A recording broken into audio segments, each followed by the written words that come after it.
What is the reason?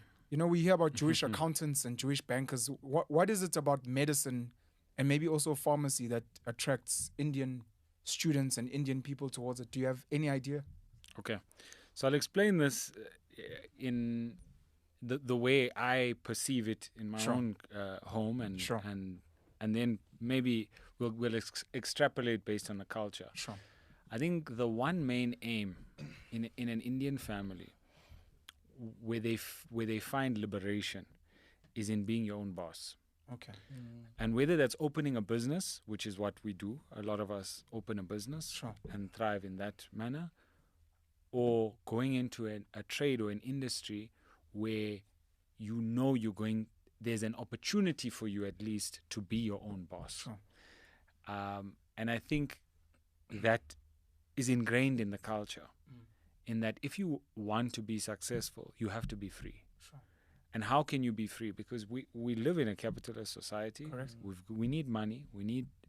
But when you can decide how much you want to work and how hard you're going to work and what you're working for, then you're free. Sure. And so I think that's fundamentally why a lot of Indian people push their children to become doctors.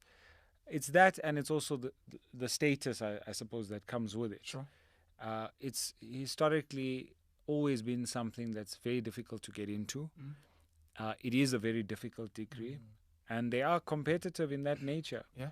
We're not good at sports. India's claim to fame is... No, Indians are good in cricket in South Africa and volleyball. Yeah, volleyball. I think a lot of Indian schools have volleyball. Oh, wow, okay. Well, but anyways, cricket. Yeah, so cricket... But the girls played no sports, boy. No, exactly. It's just school all the way. School all the way. So we're not athletically gifted. Put it that way. We know nobody is telling their son, get up every day and go and run. You're going to be an athlete. Hashim Amla was a major fluke in the community. He is a unicorn in our community. And he actually went to the same school as I did. That's dope. But, I think the fundamental thing is we put a lot of emphasis on academics. Yeah. You either are going to be book smart or you're going to be street smart. Sure. It's one of the two. There's very few people who are book smart and street smart, and they can make it in both. Sure. And they can really thrive. I mean, if you've got both of those skills, you can really thrive. Yeah. But my grandfather, in my final year of matric, told me, he said, this is it. You're either going to do really well or you're going to do really badly. Now, if you do really well, you're going to go on and you can study pretty much whatever you want, depending on how well you do. Yeah. But if you do badly, then you've got two options.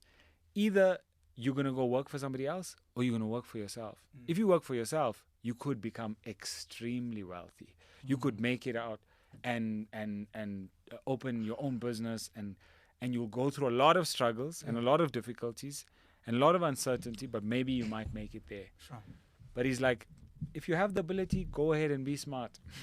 Go and excel in this field. And that's the only way, though, that you'll be able to become a professional. Sure.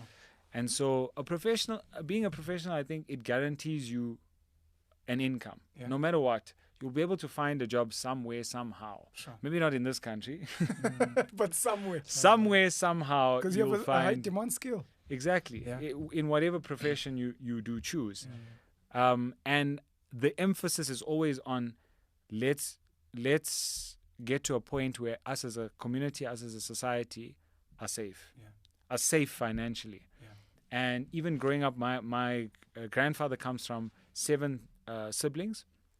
And the culture was the first one goes to school and then he funds the next one. Then the next one goes to school and he funds